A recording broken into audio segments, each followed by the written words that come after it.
Então, fala galera, muito bem-vinda a mais um vídeo aqui no canal, né? Mas antes de começar o vídeo aí, nos apoie deixando seu like, inscrevendo no canal e ativando o sininho para não perder o vídeo e sempre notificado aqui no canal. Então galera, vamos fazer aqui uma reação e um corte do dono da bola aí, onde Neto perde a linha aí, né? Depois de um lance de impedimento de Yuri Alberto parecido com o do Flamengo, né? Então o mundo não gira, o mundo capota, né? Vamos ver ele perdendo a linha aí, né? Ele até alfineta aí o Flamengo. Vamos ver o que ele falou aí. Nesse vídeo também vai ter notícias sobre o Flamengo, comentando sobre os próximos jogos. Então assista ao final e não perca nada aí. Sem mais enrolações, fica agora aí com o vídeo.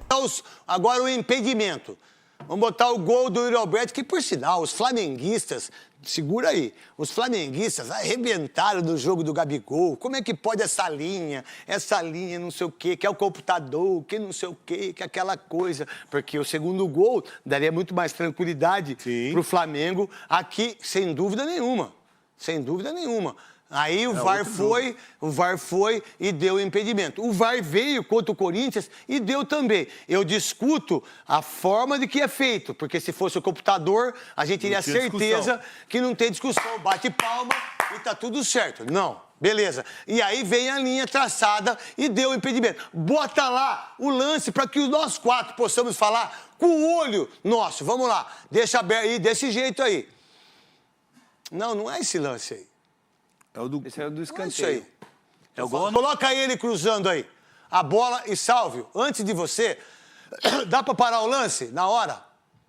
Tá, antes da cabeçada, que por sinal é um baita frango, né, do Rocher, né? Não foi? Foi. Não, mas foi muito frango. Mas não foi, pô. Olha lá, segura aí. Na hora que bater, você para. Vai. Não, volta. Tá bom. Aqui a gente tem que rodar de novo. Que frango, hein, Veloso? É rápido essa bola, hein? Você acha que não foi frango? Acho que não. Que isso. Tá bom, eu respeito Mas isso. ele tomou não, tem que ser a outra visão. A outra visão. Tem que ser a outra pancada aí. Você pegava, Veloso. Ó, aí, ó. Agora parar. Pá! Parou! Vai, pode soltar um pouquinho. Aí. Vai. Ai, não, volta só um pouquinho. Volta só um pouquinho. Só um pouquinho. Aí. Não, aí.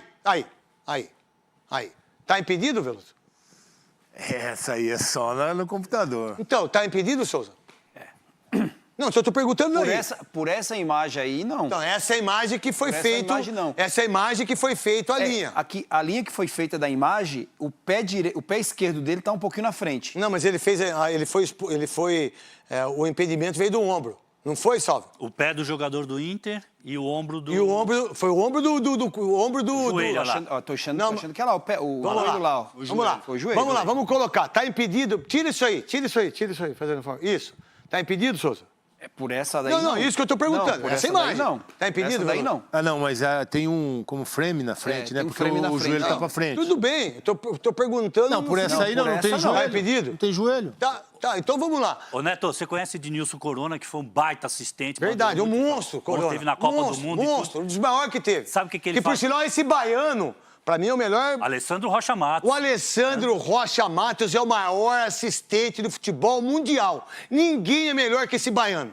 Ele é o melhor de todos. Vamos lá, nessa visão, tá impedido pra você, Salvo? Sabe o que o Ednilson Corona fala pra mim? Quantas vezes eu dei esse tipo de gol e não tinha VAR e me criticavam e eu acertava pra caramba, o Ednilson Corona fala. Que foi um monstro. Se você olhar na imagem, pela imagem, não tem impedimento. Certo. Pela imagem, não tem impedimento. Então vamos lá, agora bota frisado aí, que agora, doutor Monitora, quando vocês pegam aí as suas motos, seus carros, doutor Monitora, vamos lá. Aí, ó, tá aí, ó. Impedimento. Aonde tá o impedimento aí? No joelho, certo, Salve? Eu queria que você explicasse aonde pode se marcar o impedimento. 2 pontos importantes, Neto. O primeiro, a regra fala de qualquer parte do corpo, que não seja a mão e o braço. Qualquer parte do corpo estando à frente. E pode ser milimétrico, como é esse caso. Um pedaço do joelho do Yuri Alberto está mais à frente do que o pé do jogador. E aí, nós debatemos aqui. O VAR que tira é o VAR que dá, né, Neto? Não perca seu raciocínio. Eles frisaram com a bola saindo ou não? Aí eu acho que não, Veloso. Eu tô falando pra você que não. A bola não tá no quadro. A bola não tá no quadro. Aí não dá pra ver. Como é que você pode analisar uma coisa ser 100% certo se você não sabe se a bola tá saindo, Souza? Exatamente. Por esse lance aí, por esse lance, o pé do Yuri Alberto, o joelho, tá um pouco na frente. Agora, saber onde tá o enquadro da bola, se a bola saiu ou não... Mas se fosse um milésimo antes, o pé dele poderia estar onde? Ou mais na frente, E a mesma linha. A linha se traz um pouquinho no ombro pra cá, um pouquinho no ombro pra lá. E isso, Veloso? Tem. Lembra que você fala... É só o computador. Lembra que fazer aquele semi-automático. O comentário seu pra mim nesses 10 anos, a gente não sabe o que acontece. De falar uma coisa pra você, como é que vocês podem me provar que o cara não fez o negócio antes ou depois, ou no jogo do Flamengo, ou no jogo do Palmeiras, ou no jogo do Santos, ou no jogo que o raio que o parto. Coloca lá a imagem.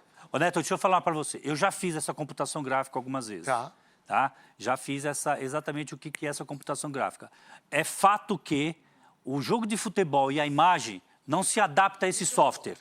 Isso a CBF tem que reconhecer que não se adapta a esse software.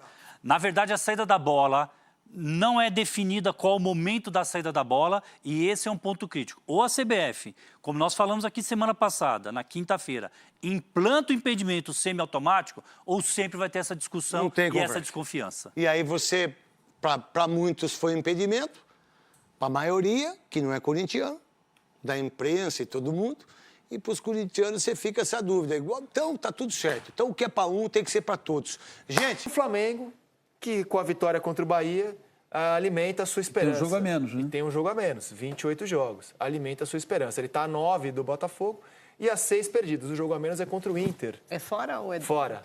É contra o Inter fora. Vamos começar falando, então, dessa vitória do Flamengo, que desses 4 é aquele que traz uma novidade. Mudou o comando. E os 2 jogos do Flamengo dirigidos pelo Felipe Luiz foram bons. O Corinthians pela Copa do Brasil e este que você comentou, PC. Não, nossa, esse jogo, o domínio do Flamengo, já que estamos em tempos de eleições, ele foi amplo, geral e irrestrito. Foi assim, algo... O Bahia simplesmente teve uma jogada no início do primeiro tempo que o Tassiano cabeceou dentro da pequena área por cima. E a partir daí, o que você viu foi o Flamengo se impondo cada vez mais no jogo. O Flamengo marcando a saída de bola do Bahia, criando muitas dificuldades para o Bahia. O Bahia, sem o Everton Ribeiro, o Rogério optou pela escalação do Depena e a qualidade da troca de passes, que é uma das marcas dessa equipe do Bahia, não foi a mesma. O Bahia não tinha velocidade. Então, assim, a soberania do Flamengo, liderada pelo Gerson, e termina a temporada, eu fiquei imaginando depois... Um cara tão competitivo como o Rogério, como deve ter sido a noite de sábado para domingo para ele, porque foi mais um jogo dele como técnico de uma equipe e o Flamengo venceu. Ele já perdeu para o Flamengo dirigindo São Paulo, Cruzeiro, Fortaleza. E esse ano foram 4 confrontos contra o Bahia. 4 confrontos contra o Bahia. O Flamengo venceu todos e o Bahia conseguiu marcar apenas um gol.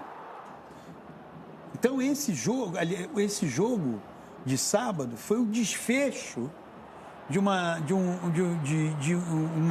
sequência de confrontos em que nenhum deles, tanto sob a direção do Tite quanto sob a direção do Felipe, com o Felipe, o Bahia foi uma equipe, o jogo no Maracanã, no turno do campeonato, o Flamengo buscou a vitória com uma cabeçada do Davi Luiz aos 47, foi mais equilibrado, mas na Copa do Brasil já não foi, e o de sábado realmente... E aí vem esse desfecho, ó. Cara, esse pênalti foi, assim, foi muito estranho, né? Como é que do nada o Arias vira um soco no rosto? Você estava vendo o jogo? Sim. E você não notou que o Arias estava se irritando? Eu acho que ele, ali... Mas é que a bola passou e ele, dentro da área, ele dá um soco. Mas eu acho que ele teve uma privação de sentidos momentânea, sabe? Aquela que, entende? Você, na hora, primeiro... saiu o Bruno Henrique, com quem ele já estava tendo um embate mais físico do que de jogo.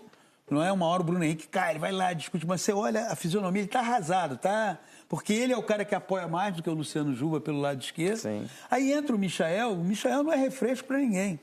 Não é? Porque o Michael é aquela coisa, a bola grudada no pé, ele vem para cima. Aí, por exemplo, se ele não tem essa privação de sentido momentâneo, o que você vai pensar? Ele tem 1,80 m, o Michael tem altura de jockey. Então tem 1,63 m, 64. Pô, vou subir e vou me impor fisicamente. A bola já tinha passado. Exato, mas eles disputaram com a perna, a bola passou, depois ele vira um soco. Por isso que eu falo, isso aí que você está falando é normal, né? O lateral briga ali, provoca e tal. O que não é normal é dentro da área, o cara vira um soco na cabeça do outro e dá um pênalti e ser expulso. Ele teve uma privação de sentidos momentânea que levou a essa ação que não precisava, no meu modo de ver, do árbitro nem ter ido ao VAR. Porque quando o Rafael Klein marca o pênalti, ele marca o pênalti não por VAR, ele sinaliza. Teve um... E aí o VAR o alerta, ele vai lá, e aí entra aquela coisa que vai ser sempre muito confusa em cima da decisão, que é a intensidade. E o Rafael tira o amarelo, que ele já tinha aplicado o amarelo ao Arias, e dá o vermelho. Agora, assim, para mim, a ação do Arias, ela é apenas o resultado, ela é o resultado do como o jogador estava em campo dizendo assim, nós fomos amassados por esse time, nós não conseguimos jogar, porque o Bahia não conseguiu jogar. Sobre a troca do Flamengo, né, do Felipe Luiz, nossa, isso... É grosseiro demais. Indignado. É grosseiro. Tô indignado assim, pelo lado, se eu fosse o Rogério Ceni, torcedor do Bahia. Cara, não dá, desculpa, viu, presidente? Jogador de não dá pra explicar. Sabe Você pode estar tomando de 10-0. Cara, se fosse uma jogada que tá na dividida, né? Vou aproveitar uma dividida de bola e vou deixar um braço. Que eu ia falar. Não é o giro, não assim, é grosseiro. A bola passou. Ele faz isso aqui. A bola passa, a disputa aconteceu, a bola passa e ele vira um soco. Mas só pra falar... que a privação de sentido momentânea. Isso acontece na vida. Sim, perdeu a cabeça, ficou doidão. Só Foi pra falar mal, rapidinho do Flamengo, foi mal, tava doidão. Né? Assim, claro que tem o fator Felipe Luiz, né? Pô, muito legal, vindo, já conhece todo mundo, assim, mudou uma coisa aqui, outra coisa ali, e claramente em 2 jogos o Flamengo deu uma melhorada. Muito pouco, né? Para começar, vamos pensar se o Flamengo. Né? Vamos pensar se o Flamengo tivesse sido mal em 2 jogos. O que todo mundo ia estar falando? 2 jogos. Não dá tempo. Ia ser cravado. Não dá tempo. Então não dá tempo de. Eu acho que a gente diria que o problema não era o Tite. Se o Flamengo mantivesse aquele futebol... Não, mas foram só 2 jogos, né? A gente só 2 jogos. Eu sei, mas eu tô dizendo que em 2 jogos não ia dar pra cravar. É que eu teria respondido, a culpa não era o Tite, tá jogando igual. Não, eu ia falar que, calma, né? Vamos ver, que daqui a pouco a gente vai ver se a culpa era o Tite ou não. Acho que a maioria das pessoas vai falar isso. Não, 2 jogos não dá tempo. Não dá tempo de fazer maravilhas pro mal e pro bem. Então, ele já tem méritos. O que eu quero dizer é que tem sido comum, nas últimas temporadas do Flamengo, tem ali um meio termo que às vezes está mal, e aí perde ou é eliminado, e aí do nada começa a jogar bem. Por uma troca de treinador, e às vezes os jogadores acordam. Onde eu quero chegar? Ano após ano, desde que saiu o Jorge Jesus, a culpa é sempre do treinador do Flamengo. Sempre. Sempre. O treinador não vale nada e a comissão técnica junto, o preparador físico dele também não presta, e aí vem o novo, porque já aconteceu, o que está acontecendo com o Felipe Luiz já aconteceu com o Tite. O Tite era maravilhoso. O Conrado nos deu o gancho para mostrar essa arte maravilhosa, que a gente usa já não é de hoje. Eu tinha que botar quando foi a primeira vez que ela foi utilizada. Eu não lembro a primeira vez se foi com o Sampaoli. Eu acho que foi com o Sampaoli. Só sei que ela virou o nosso mantra para explicar o Flamengo. É um joguinho, ó. Você tá aqui, ó. Novos métodos encantam. Foi assim com o Rogério, foi assim com o Paulo Souza, lembra? Telão, jogadores encantados. Renato, Sampaoli, Tite, começo muito bom, jogadores encantados, primeiros jogos excelentes. Aí depois de um tempo o time não anda, crise, aí jogadores estão insatisfeitos. Técnico demitido, novo técnico chega e você recomeça esse ciclo vicioso que vem com os 8 treinadores, com os 8 treinadores que sucederam o Jorge Jesus. E o que eu quero dizer, eu sou um cara que desde seleção brasileira, já critiquei várias vezes o Tite, né? No próprio Flamengo agora já critiquei muito. Sim, não sempre achei, né, um ótimo treinador, os trabalhos dele, né, dizem isso. É meu treinador favorito? Não é. Meu estilo favorito de jogo? Não é. Então, aqui, não é que eu estou defendendo o Tite agora. O que eu estou falando é que isso está sempre acontecendo. A gente viu ali, mas está sempre acontecendo. Os jogadores precisam ser cobrados mais do que isso. Porque eu acho que muitas vezes o Flamengo perde por salto alto. Muitas vezes, durante a temporada, tem alguém correndo um pouquinho menos. E no futebol de hoje você tem 100%, você der 99%, faltou 1%, já faz diferença. Eu acho que às vezes tem um que fica 90%, 85%, fica todo mundo falando na imprensa, é o melhor elenco. E é o melhor elenco das Américas, na minha opinião. É o melhor elenco. Você acha melhor que o do Botafogo? Eu acho melhor que o do Botafogo, claro. Com todo mundo, né? Sim, voltando Cebolinha, claro. Pedro. Isso, no momento eu acho que o Botafogo está com mais elenco que o Flamengo. E aí, eu acho que esses caras precisam ser mais cobrados, acontece todo ano. Então, eu acho que mesmo se não vem o Felipe Luiz, já teria uma resposta positiva. Porque sai de tá longe no Brasileiro, sai da Libertadores, aí chega uma hora que eles acordam. Cara, tá feio pra gente, né? Melhor elenco. Vão ter que dar um 100% aqui, né? Então, eu acho que teve sim, o Tite foi mal, é óbvio que o Tite foi mal. Mas, assim, é ano após ano. Eu já estou falando aqui pro Flamengo pensando em futuro. Tá acontecendo todas as vezes. Esses caras precisam dar mais respostas antes de uma troca de treinador, antes de uma eliminação. Então, eu acho que, por exemplo, o Gerson, que o PC deu exemplo aqui, acho que ele está tendo um ótimo ano, mas tem vários jogos do Gerson, que ele segura muita bola, aí ele prende, aí demora a tocar, aí não corre, você vê que o gol sai, ele está mais ou menos aqui. Então, é só um exemplo de um cara que está jogando muito bem. Então, eu acho que o Flamengo ele tem que se acostumar a estar 100% o tempo todo, independente do técnico. Pode ser o Rizek, o técnico. Os caras têm que dar o 100% dele ali e não ficar mais ou menos aqui. Eu acho que várias eliminações, estou falando, não é só esse ano não, dos outros anos passados, tem a ver com isso. Então, eu acho que essa mudança do Felipe Luiz, ele tem méritos também, mas eu acho que vem dos próprios jogadores, mais uma vez eliminado, mais uma vez longe do Brasileirão, fora da Libertadores. Pô, vamos acordar? E eles acordaram. Mas concordando com você, até porque eu fiz essa arte que parece uma brincadeira, mas não é. Isso é jornalismo, né? Porque está se repetindo. Ela é reveladora de uma situação. Está se repetindo.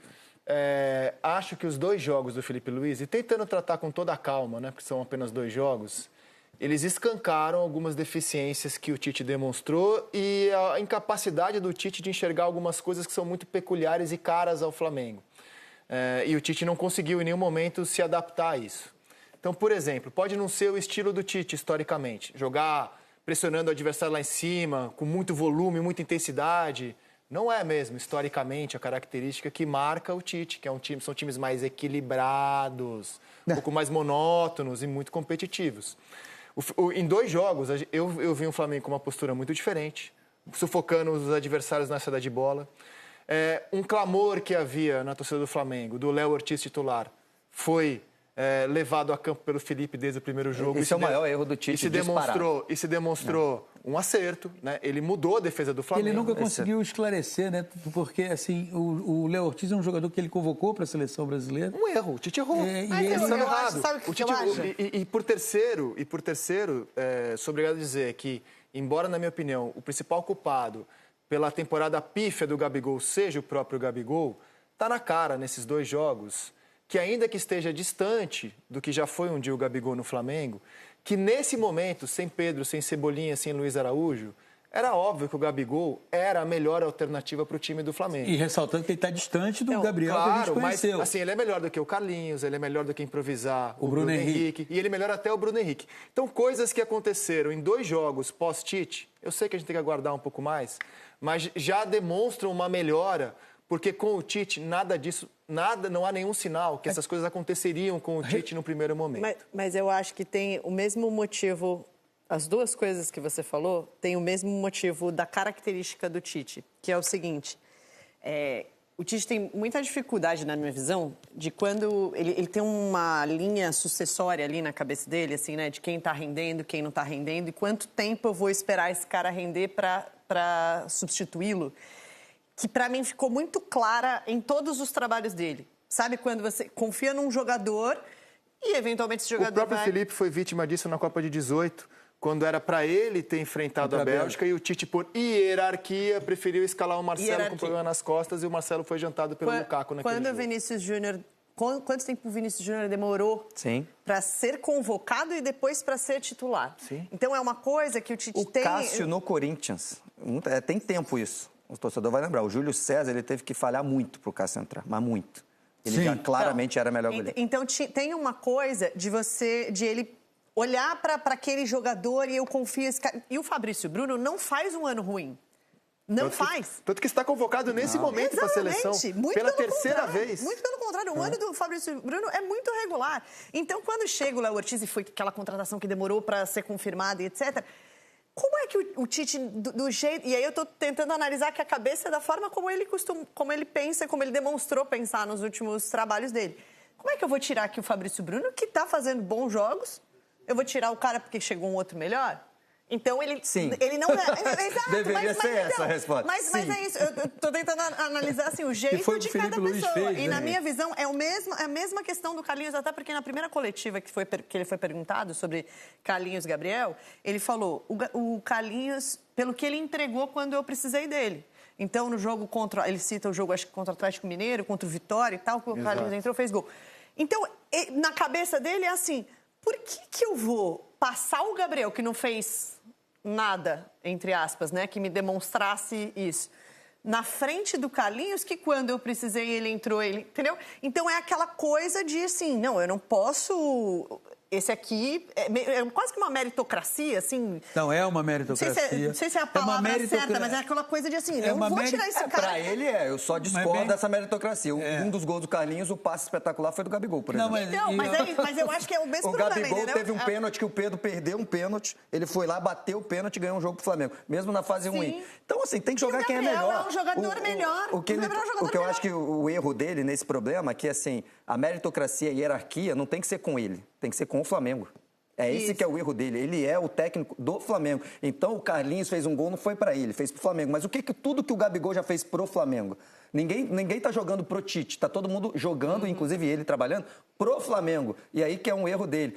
Não importa se o Fabrício Bruno te deu muito. O Flamengo foi lá e comprou o Léo Ortiz. O Flamengo precisa de um cara que é muito alto nível, assim, ele é claramente um zagueiro, assim, acima da média, jogando de titular. E aí tem que jogar o melhor. Não importa se o Carlinhos vai fazer 10 gols, amigo. O Carlinhos não é melhor que o Gabigol. Eu acho que não importa. Acho que é uma ideia, talvez, até de não perder os jogadores, sabe? No sentido de assim, poxa, o Fabrício Bruno já tá jogando bem, então chegou o Léo Ortiz, vai complementar. Isso vou tentar gerir a carreira do Tite. aqui. Essa é uma marca da vitoriosa carreira do Tite. O problema é que ele não se adaptou 1 milímetro em relação a coisas que ele fez ao longo da vida dele e que o levaram a estar onde está. Ele não se adaptou ao local onde ele estava.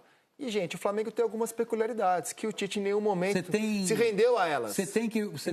Porque você tem uma questão que eu não estou aqui defendendo muito assim o Tite, muito pelo contrário. Acho que você tem que entender aonde você está e como aquilo funciona. Não necessariamente o modelo e o comportamento que você teve num lugar que te levaram a vencer, naquele outro lugar que você está, vai funcionar. Então você precisa ter essa necessidade. Agora, há um ponto que destacado aqui pelo Conrado, que eu acho muito importante. Nós estamos aqui falando do Tite, tem que falar, como antes a gente já falou do Paulo Souza, como já falou do Vitor Pereira, como já falou do Sampaoli.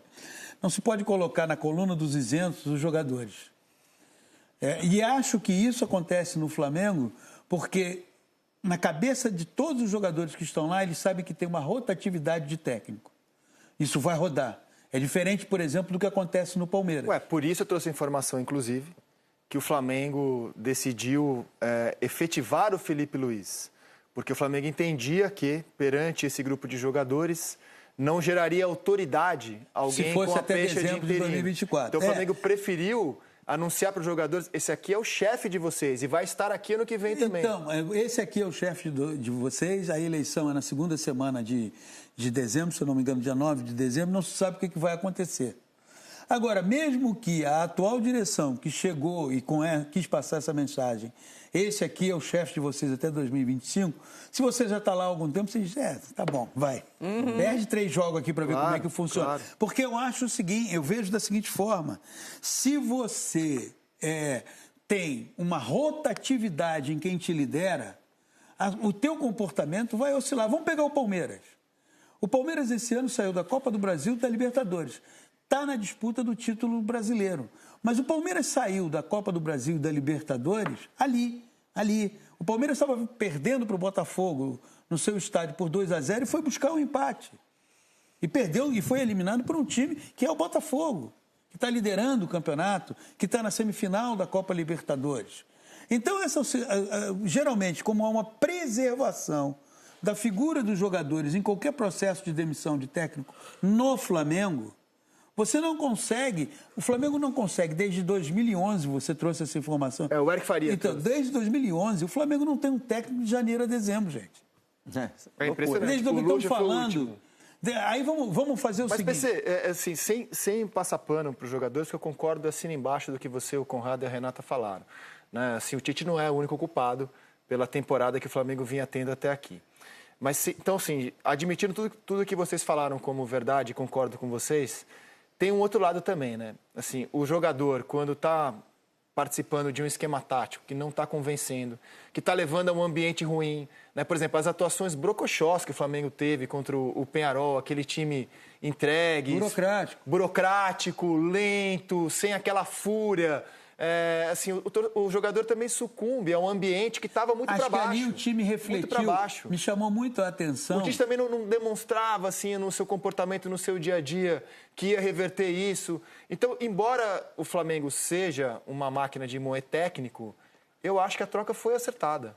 Acho que a troca foi acertada. Ela trouxe uma nova esperança, uma novidade. Ela foi oportuna e assumiu a direção da equipe um jogador que viveu o período de grandes conquistas, que sabe como aquilo ali funciona, e é precipitado dizer que ele já deu certo, como será precipitado dizer também que se ele perder 2 jogos no campeonato... Até porque põe de novo o ciclo vicioso. Ele está no comecinho, ele está aqui, por enquanto, na hora do encantamento. Ele está no começo. Que todos passaram. O Sampaoli passou, Vitor Pereira passou, Paulo Souza passou, Domenech passou. Todos passaram, todos já estiveram nesse pontinho vermelho onde a gente está nesse momento. Já saiu a matéria sobre o kick do treinamento do Felipe Luiz? Não, já saiu essa daqui, ó. Já saiu essa daqui. Sempre tem também. Sempre tem. Jogadores agora, novo mas agora, do treinamento ainda não.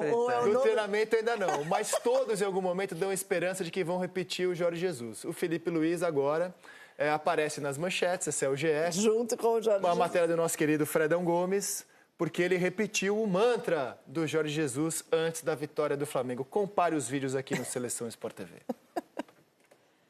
Ganhar, costuma ganhar. Portanto, conheço-os muito bem e vamos começar a nossa caminhada, que é uma caminhada de triunfo, porque não pode-se falar de outra maneira neste clube. É ganhar. Por hora, a gente está comparando o Felipe com o Tite. Mas o próprio Felipe sabe que, no fundo mesmo, para vingar no Flamengo, é ser comparado com o JJ. Claro. E, por enquanto, nesse começo, os novos métodos encantam porque são comparados ao JJ. Foi notícia, inclusive, que ele anotou todos os treinos ministrados pelo Jorge Jesus. Tudo aquilo que o Jorge Jesus fez, ele foi lá e guardou. O Tite, na minha visão, ele começou a sair do Flamengo quando, após um jogo, numa resposta, ele disse: eu adoro trabalhar aqui, mas a cada dia eu percebo que vou ficar menos tempo aqui. Naquele dia, quando ele disse essa frase, eu falei assim, esse cara já está percebendo, que ele já está percebendo que ele e Flamengo não estão conseguindo... E depois do jogo contra o Peñarol, quando do segundo jogo, 0-0, ele na entrevista disse: quando nós perdemos o Pedro, ficou tudo muito mais difícil. Acho que ali foi uma admissão de incapacidade de encontrar uma solução para compensar a ausência do jogador que era, digamos, a referência do esquema montado. O ambiente estava para baixo, o ambiente como um todo, e ele não dava mostra. Então a troca foi oportuna, foi oportuníssima. Agora, projetando esse futuro, a gente nunca tirou o Flamengo como postulante, mas sempre deixou o Flamengo com essa... O Flamengo chegou a jogar contra o São Paulo, líder no Campeonato Brasileiro, líder do campeonato, com um jogo a menos. E ele optou por, naquele dia, escalar time reserva, perder o jogo, pensando no Palmeiras Copa do Brasil. Então, assim, o Flamengo já esteve no lugar onde hoje está o Botafogo. Mas o Campeonato Brasileiro levou o Flamengo para essa posição e a própria postura do clube, pedindo para trocar as datas da Copa do Brasil, mostram que a prioridade do Flamengo hoje é a Copa do Brasil. Né? Tanto que o Flamengo pediu para jogar desfalcado o Campeonato Brasileiro e inteiro a Copa do Brasil. Só que no Campeonato Brasileiro, o Flamengo está a 6 pontos perdidos e a 9 ganhos do líder. Vou colocar aqui os jogos que estes 4 primeiros colocados têm nas próximas 5 rodadas. Eu não vejo motivos para achar que o Botafogo esse ano vai ter uma derrocada. Não vejo. O Flamengo precisa ter a soma dos 2 fatores. O Botafogo derrocar e ele seguir arrancando. Né? O Botafogo encara o Criciúma na sexta-feira da semana seguinte em casa, e nessa rodada o Palmeiras terá o Juventude fora, o Fortaleza vai ter o Galo em casa e Fla-Flu, com desfalques provavelmente da data FIFA, porque os jogadores jogam terça-feira e o jogo é na quinta, contra o Fluminense. Depois o Botafogo vai ter na sequência o Bragantino fora, Vasco em casa, Cuiabá em casa, Galo fora. O Palmeiras terá o Fortaleza em casa, confronto direto, o Corinthians fora, o Grêmio em casa e o Bahia fora. O Fortaleza terá o Galo em casa, Palmeiras fora, Juventude fora, Vasco em casa e o Fluminense fora. E o Flamengo, que é quem precisa dar a maior arrancada desses aí, terá o Fla-Flu, depois o Juventude em casa, o Inter, jogo atrasado, fora, Cruzeiro fora, Galo em casa e Cuiabá fora. Vocês estão enxergando espaço para a derrocada de Palmeiras e de Botafogo e arrancada de Flamengo? Assim, Assim como o Arthur Jorge, mas não da forma mal educada que ele fez na coletiva, eu acho que esse ano não tem nada a ver com o ano passado, eu também esqueceria. Ano passado, o Botafogo abriu 14 pontos, gente. Agora, se o Flamengo ganhar o jogo que está faltando, são 6 pontos, 2 rodadas. Ué, o Botafogo pode tropeçar 2 vezes e o Flamengo ganhar todos os jogos. Não é provável, por isso que são 6 pontos. Agora, 14 pontos, aí aquilo que foi algo, assim... Não, e 6 completamente contando maluco. que ele vence o Inter. Fora de casa. Estou falando que isso pode acontecer. Podem ser 9 pontos. E aí, sim, mas, por exemplo, se o Flamengo ganha o jogo que está faltando, 6, e aí... Se o Flamengo acaba campeão, não é, nossa, a derrocada igual ano passado. Restam para o Flamengo 30 pontos. Estou falando que acontece. E para o Botafogo, tirar 6 pontos do outro, 2 jogos. O Flamengo disputa 30 pontos e os outros primeiros colocados disputam 27. Sim, eu não vejo, né? Para mim, o Botafogo, obviamente, está na liderança e pelo desempenho, enfim, elenco, tudo, é o favorito. Mas, de novo, é diferente do ano passado. Tá aberto. Então é isso, galera, chega mais um fim de um vídeo aqui no canal, falando um pouquinho sobre esse vídeo, né? No começo aí, Neto aí reagiu, né, ao lance aí, que ele disse que era gol legal, assim como aconteceu do Flamengo, o Flamengo teve um gol anulado, né, e Neto disse que a arbitragem fez certo em anular o gol, ficou zoando o flamenguista, né, falando que chora demais, aquilo outro, que era pra ter anulado mesmo, e agora... Parece que o jogo virou, né? Aconteceu a mesma coisa com ele logo no jogo seguinte, né? Então, ele ficou revoltadinho, disse que não acreditava na marcação, que essa marcação aí é meio suspeita, isso, aquilo, outro, né? Que não tem conclusão certa. E agora, ele não confia 100%, né? No VAR. Mas antes, quando era contra o Flamengo, no time dele, o Corinthians, ele era a favor, né? Que hipocrisia, né? Então, vimos aí que ele não consegue... honrar sua palavra, né, e ser objetivo aí em falar sinceramente, né, então ele acabou indo atrás, né, e voltando atrás da sua palavra e disse agora que não tinha certeza, né, que se foi impedimento ou não, ele queria que fosse gol legal, né, então é isso. Depois a imprensa aí repercutiu tudo sobre esse jogo aí, né, do Flamengo contra o Bahia e também a chance do Flamengo chegar aí à liderança do Brasileirão. É difícil? É difícil, né? Tem que torcer aí para que os 3 times à frente tropecem. Não é fácil o Botafogo tropeçar, Palmeiras e o Fortaleza. Mas é isso, o jogo passado o Fortaleza já tropeçou, o Palmeiras já tropeçou e o Botafogo ainda não tropeçou. Mas se tropeçar um jogo, 2 jogos, o Flamengo pode passar e se tornar líder e no finalzinho embolar tudo esse jogo aí, né? Então vamos torcer aí para que isso aconteça e o Flamengo ainda possa conquistar o Brasileirão, que não é ainda difícil. Qual a sua opinião, torcedor? Deixa um comentário pra gente aqui, se inscreva no canal e até o próximo vídeo.